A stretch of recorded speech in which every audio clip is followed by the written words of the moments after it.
Hey guys, I found my selfie stick.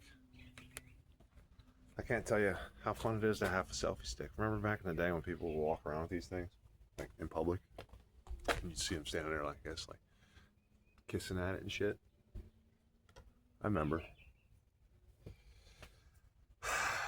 Well, I got a selfie stick when I first started doing this channel and driving across the country and stuff, because I was walking around filming myself with my arm sticking out in the air like a idiot.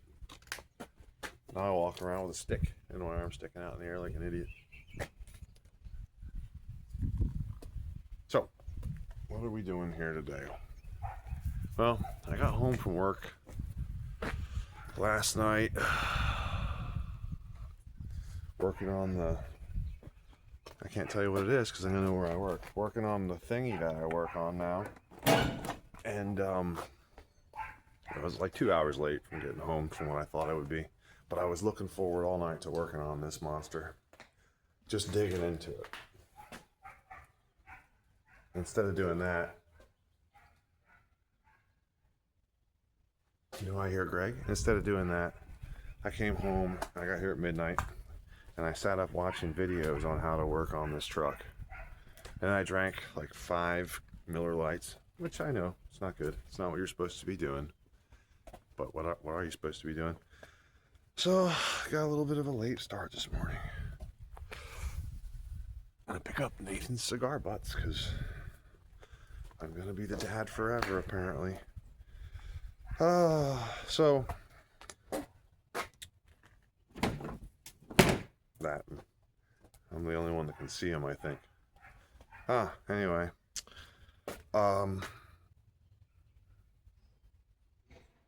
yeah. So instead of working on the truck last night, I sat up and drank a few beers on how to work on the truck. How? Why? Why is the question, not how. Let me get this open. There we go. Everything on this kind of works. All right. Let's get you guys set up here so you can see what we're talking about. See, this selfie stick has a tripod. It's not as good as my last one that had an adjustable tripod, but this one has a tripod. And you can sit it on things. Look. All right. You're sitting on the battery now. Still recording? Yeah, you can see my hands. Do you want to see my face? Of course you want to see my face. How about now? I don't know, my face is tall. Yeah, I'm back. So, now you can't see the thingy. Okay, I'll lean down like this so you can see us both. Ta-da.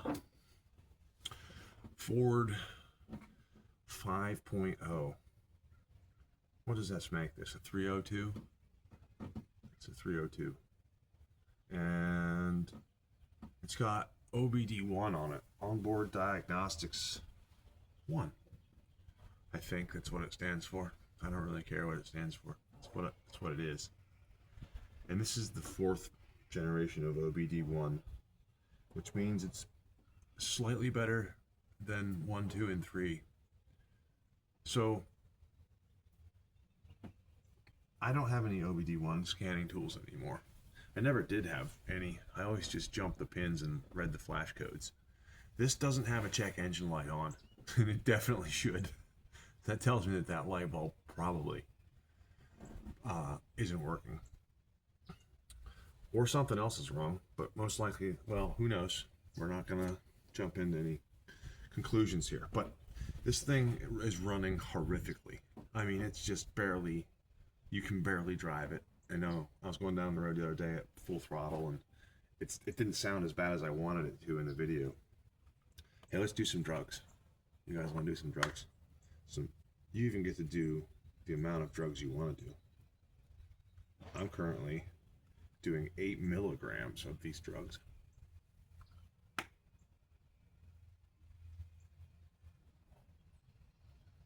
My neighbor's listening to something weird over there. Haven't met him yet. Definitely met his dog for about 4 hours at a time. It's been a one-way conversation where his dog just screams at me when I'm in the front yard. So I don't know either the guy's deaf or he's just every neighbor I've ever had that has a dog that lets him bark at the fucking side of my property for like an hour. It's like, dude, if your dog's barking for that long, maybe go see what he's barking at, you know? And then if you see that he's barking at the neighbor who's trying to sit on his front porch and have a cold pop, maybe you look at the neighbor and you wave him and you go, hey, sorry, man. I'm not used to having people over here. Or, hey, sorry about that, bro. I'm going to do a better job of coming out and seeing what the fuck my dog's barking at. Or maybe the guy's deaf. But I've known that guy like 10 times now. Every one of my neighbors with a dog is that guy. It's that clone. Anyway, okay, let's get back on track here. So this thing's misfiring really, really, really badly. I'm serious when I was saying the other day that it's running on like 4 cylinders. That's what it feels like. It's probably not 4. It probably is running on 6, but maybe. I'm gonna find out. We're gonna find out. So 5 liter, no check engine light, which it should. There's a little jumper thing here. I think this is where this is. It's like back here somewhere. You jump these 2 pins, and then the check engine light flashes codes. I haven't even checked the codes on this yet, because I'm pretty sure the computer's going crazy, and whatever data is going to come out of there is going to be insanity. I should check it before I clear it, just to see what kind of chaos comes out of it. What I was going to do was clear the codes completely, start it, and let it run for a little bit to see what kind of codes it pops. But I'm not an OBD1 person. I know that it takes a while for a permanent code to be set, so I don't want to lose any of that delicious data. What's this, guys? What's going to come out of here? This is where, it's like a drip edge seal. Oh yeah, there's gotta be a mouse head in there somewhere. So I was gonna clear the codes, but I'm not gonna yet. What this truck has is the very most rudimentary computer system that runs it, right? So I don't have a timing light, which these have a distributor on them that you still crank the distributor base to set your base timing. No idea where that's at on this, and I don't have a timing light anymore. I sold it. I sold it because I had a box that had a timing light, it had a harmonica, it had a floppy disk, and it had a blunderbuss in it. And I thought to myself, I'm probably not going to use any of these things ever again, so I got rid of it. And I sold it to a guy who bought it from me like it was gold. And I thought, I'll bet that's going to be useful someday. So anyway, here's that day. You got to have a timing light to time this fucking thing. We're going to pretend that isn't a thing that happens. I don't know. It's got a single coil that runs through a coil wire to the middle of the distributor, and it makes this noise.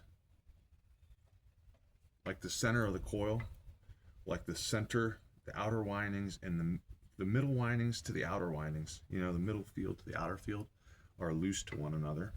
They clack around. I'm pretty sure they're supposed to be like embedded in something. So, you know what I'm saying? Like the inner coil and the outer coil can do this on the module. I don't think I've never seen that before. But I don't know if that's bad or not.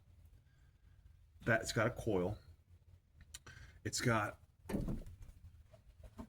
a map sensor.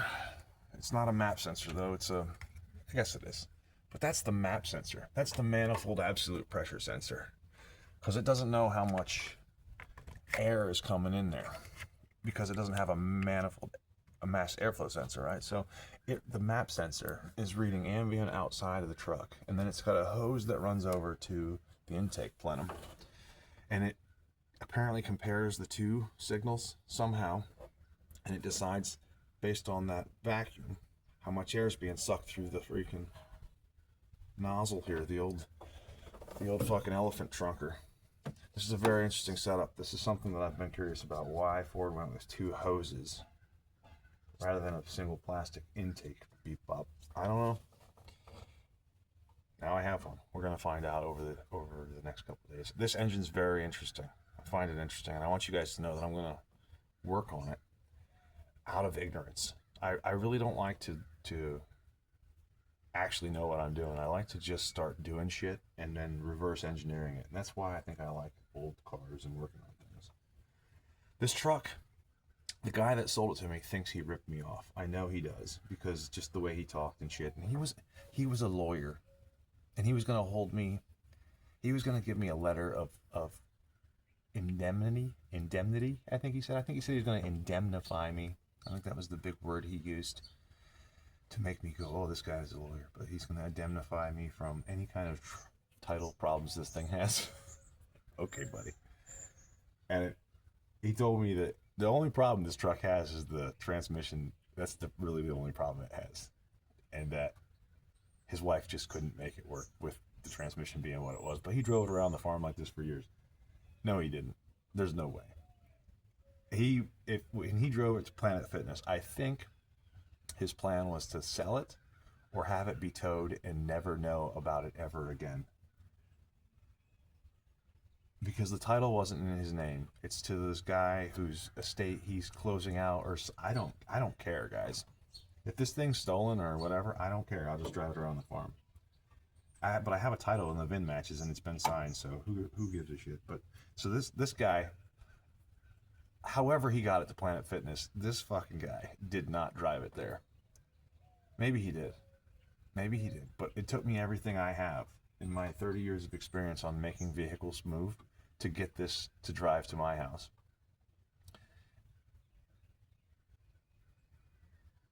It wasn't drivable. There's no way he drove it there. The power steering didn't work. The radiator had no... Anyway, I don't know what his plan was, but he was like... I gave him $1,800 for it. And it's all here. This truck is all here. Every piece that came on this thing, I think, at first look under this engine bay, it looks horrific. But then I realized after like doing a little bit of internet research, these did look horrific. This is how they looked from Ford. They didn't look pretty under here. But that being said, once you look at what this is, and we're going to clean the dirt off of it, it is pretty under here. The point I'm making, that I'm slowly getting to, and I'm dragging you guys through this. That's interesting. We'll look at that here in a second. The reason I'm talking about it like this is because I'm going to explain how this engine works to you guys slowly as we play with it. And I'm going to learn how it works too slowly as we play with it. Because it gives me satisfaction to play with things. And I realize that. These cars are my crossword puzzle. They're my Sudoku. They're my crochet. They're my fucking Pokemon. You know what I'm saying? This is how I entertain my mind. And I'm so glad I have a place to do dumb shit like this now. Pointless dumb shit. To occupy the time between orgasm and death, I suppose. So, absolute pressures. We're back. We're talking about the engine again. Absolute pressure back there. Manifold absolute pressure. Distributor. We got a throttle position sensor underneath here. It's on the bottom of this flapper doodle here. This guy rotates. That's your throttle body. That's your butterflies. They didn't put the sensor right on the top. This is back before they integrated things. It's still cable to pull it from the gas pedal. Cable over here for your cruise control, which is that module right there, which definitely doesn't work. I don't know. Maybe it does, but I didn't even try it. I just assumed it didn't. On the bottom of this guy, on the bottom side, is a throttle position sensor, which apparently they go very bad all the time. Let's put you back right here. You stand up there? Yep. Yeah, there you are. How you guys doing? Throttle position sensor, manifold absolute pressure sensor, engine coolant temperature sensor down here. There's two of them, two different ones. One for the thing that you can look at on the dash. This is back when cars still had actual gauges on the dash. You still have gauges on the dash that you think you're looking at. You're not looking at anything, people. Those gauges on the dashes now are fake. They tell you that things are normal. Go into your Ford, like 2000 and newer. I don't know when they started doing it. Turn it on and notice that the gauges always read exactly the same. When the truck's running and the check engine light's not on, the gauges always read normal. And you'll notice that your voltage gauge and your temp gauge, and if you have an oil pressure gauge, you probably don't anymore, they all are at the exact same spot on the gauge sweep. That's because those gauges are fake. You're not actually looking at any actual live data. It's what the computer's telling you the engine's doing, so that you go, this looks good. This, however, has a gauge that runs directly to the temp gauge. It has an oil pressure gauge that runs directly to the oil pressure gauge, right? That's why I was saying about flying a bomber back across enemy lines, because I'm actually keeping one eye out the window and one eye on the fucking engine performance to see if we're about to blow up, right? It's got the engine coolant temperature sensor for my gauge. It's got the engine coolant temperature sensor for the computer, which I don't know where it is on this yet. It's not big. It's like 8 bits that run this thing. It's a little tiny, stupid computer. Dumb, yet robust. What other? We're talking about sensors. It doesn't have a crankshaft position sensor. That I know it doesn't.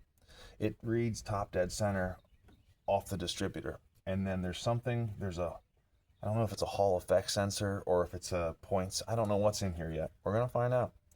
That tells the computer, hey, you're at top dead center. And then from that point, based on engine RPM, which comes off the distributor as far as I understand, it then advances the timing. No, it doesn't. It would advance the timing before top dead center. Is that retard or advance? Are we allowed to say retard? I don't think so. But we're going to say it anyway. I was about to say the F word just to say it. Not fuck. I was going to say the other one just to say it, just to be offensive, but I don't. That's not what I'm trying to do. It is funny, but that's not what I'm trying to do it. So yeah, this computer runs this engine off of like 5 sensors. I didn't count them. I just said 5 for fun.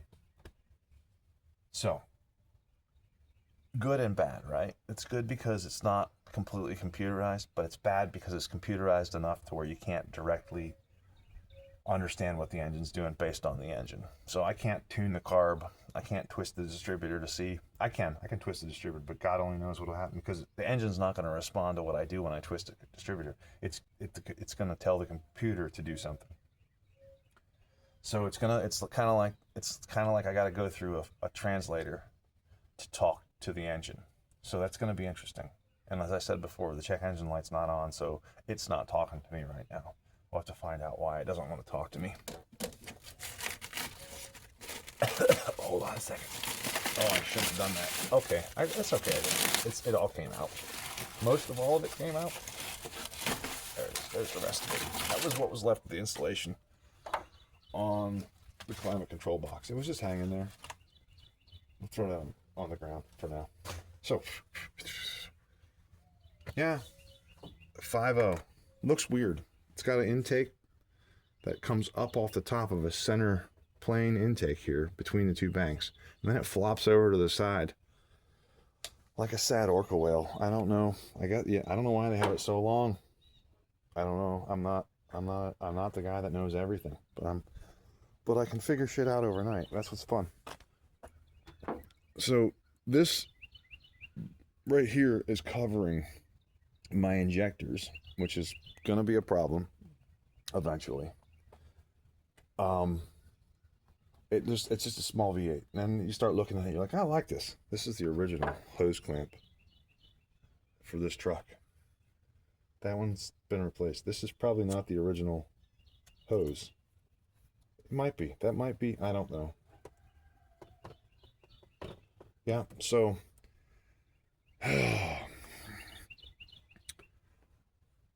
Nathan was supposed to go get the spark plug wires for this last night, and he didn't.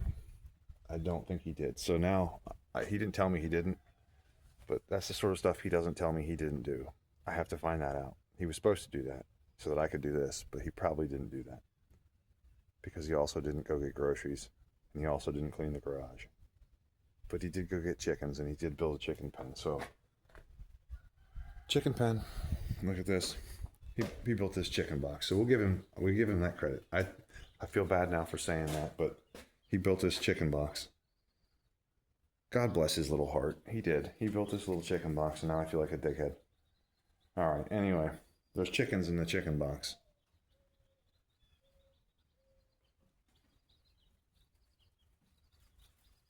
There they are, the new babies.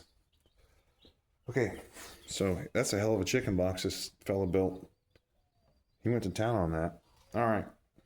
All right. We're proud of him. We'll give him, we're proud of you, Nathan. That was a good chicken box. So I don't have plug wires. That's okay.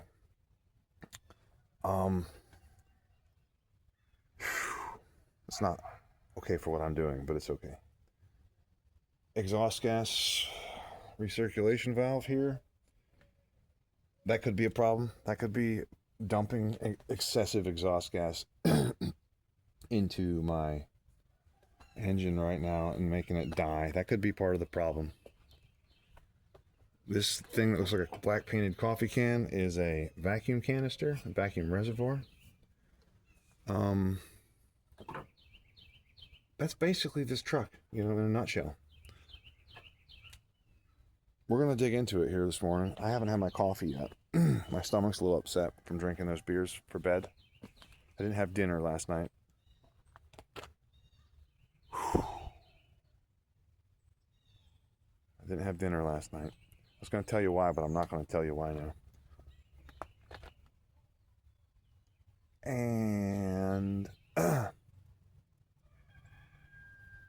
so for breakfast, I've had Pepto-Bismol, a nicotine pouch. I have coffee brewing. So that's what's wrong with me. I should have had for breakfast some eggy eggs and maybe some orange juice.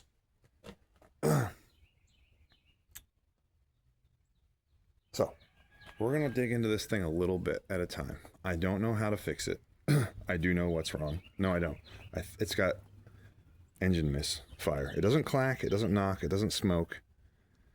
If it's smoked out of the tailpipe, you would think it's got a ring problem. So I think the engine's got compression. We can check that. And that's one of the first things we're going to check this morning. And I'm going to check that by pulling the center cap, the center plug off the distributor so it won't fire. I don't know if OBD1 has a clear charge function. So if you hold the gas pedal down on an OBD2, hold it all the way down and crank the key, it won't start. You can use that to fuck with your friends, by the way, or the cops. Like if the cops pull you over, if you're alongside the road being somewhere you're not supposed to be, I've done this. I'm smarter than most cops. If you park at like a fucking place that says no parking, or you're sitting in your car, or if you're in your camper, learn this one too. This is a good one for you campers out there. If you're sitting in your camper where it says no camping, like if you're at a beautiful place that says no RVs, no camping, and you get there at like midnight and you're just like, fuck it, I'm camping here. To hell with the consequences. If the cops or the park rangers come up to you and give you shit about why your RV's sitting there, be like, I can't get this fucking thing to start. It's dead, you know? And you can hold your foot down all the way on the gas pedal and crank it and the car won't start. It'll just crank. And then they'll go, oh, this guy has car problems. So you can fake car problems. Women, you know how you fake the orgasms and love and all that stuff? Men can fake car problems, so don't trust them. If your man tells you he's got to go work on the car because it won't start, make sure he doesn't have his foot on the gas pedal because he's tricking you. I don't know if this one does that, so I'm not going to do that because then it will start. But we're going to pull the coil off the, off the top of the distributor, and I'm going to crank it. And if it lopes, if it goes and it's like sounds weird, like there's a hump in it, like a lump in its throat, then it's got a bad compression on some of the cylinders. It probably does, and I don't know if I want to know or not. I'm going to do that. Then I was going to change the plug wires, but I don't have them now. So I might just pull the spark plugs and change the spark plugs because I do have those. Then I'm going to spray water all over the engine, specifically the exhaust manifolds. And then I'm going to start it. I'm going to watch the exhaust manifolds. They all collect into one pipe, so you got to be fast. And I'm going to watch the water, how it evaporates off the manifolds. And the ports that the cylinders are firing on, the water's going to evaporate off those ports really quickly. The ones that are cold, that the water's not going to evaporate off, are going to be the ones that are misfiring. Because this probably will just say misfire. It probably doesn't know which cylinder is misfiring. Maybe it does. Maybe the computer can tell me, but it probably can't. So I'm going to find out by just looking at it, right? Which one's hot? Well, if you touch them, you're going to burn your fingers. That's not a good way to find out which one's hot. I don't have a thermal camera, so I can't look at it. but I can spray water on it, and where the water evaporates real quick, that's the cylinders that are firing. The ones that aren't are misfiring. So we're gonna do some dumb shit like that this morning just to fuck around. Maybe. I've got 2 days off to just fuck around the farm here. I've got like 10 things I need to do. I don't need to do anything. I didn't need to even buy a farm. See, isn't that the fun part? You don't need to do anything. But there's like 10 things I'm going to do. Maybe only 2. And this is one of them. Just playing with this. Give me something to keep my mind occupied. Check out this custom rope with a knot coming through that. Ooh, what does it do? Is this tied to a dead baby? No, it's not tied to a dead baby. Okay. Yeah, so that's what we're doing. We're going to take all this bullshit off the back window.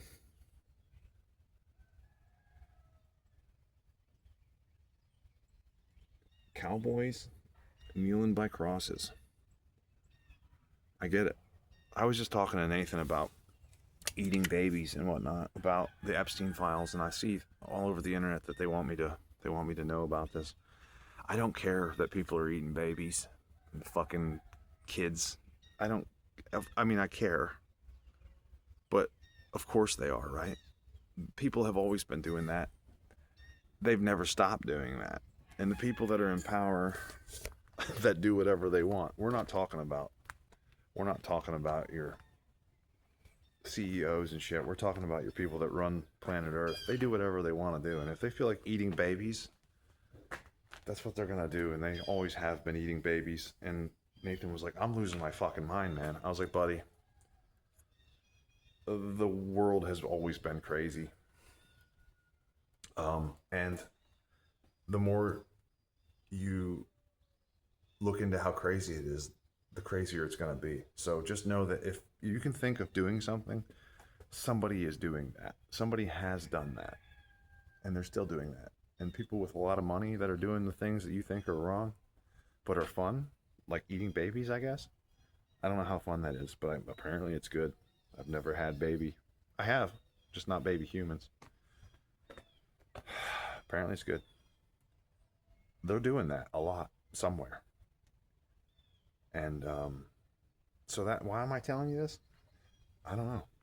Oh, because of the Epstein files and stuff like that. The whole world's going crazy. Always has been. But now every time you turn your phone on, and they're pumping the signal in there to control you, it's all about Epstein. And I'm just like, I don't care, man. I don't care. That's why I'm here. I'm here because I don't care who's eating babies, man. Yeah.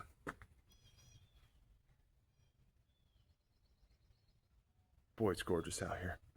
All right. So I'm going to go inside and have some coffee. Maybe eat a baby or two. And maybe find something to eat for breakfast. And then come back out here and start poking on the truck. That's my new problem to have. Men without problems have problems. I don't know if you understand what that means, but if you don't have problems as a man, you make problems, and that becomes problematic. Mostly for yourself, but sometimes men without problems make problems for other men who now have problems. And that is how humanity works. That's how the baboon tribe works, man. So, go make some problems for yourself. Go buy a shitty truck for $1,800 and start tearing it apart. Start digging into it. This is missing 3rd and 4th gear. Underneath that lobulator in the middle there is a panel that allows you to get to the top of the transmission. We might do some of that. Probably not today. I'm going to move the truck before I do that, because once I pull that off, we're not going to be able to move the truck. And I got to order parts for that. I was going to order parts for what I think is wrong with it, but if I order parts for what I think is wrong with it, when I find out what's wrong with it, it's not going to be that, and then I'm going to have parts to turn it back in. If it's not the shift forks, then that's going to be a problem. which is a good thing to do. You know, it would be a good problem to have. Why am I wearing safety glasses? I'm wearing safety glasses because they're my only glasses right now that are actually my prescription. But the lenses really suck. But they look cool, right? Yeah, and safety is no accident. You never know when you're going to need your safety gogglers. So just wear them all the time. All right, let me go get some coffee.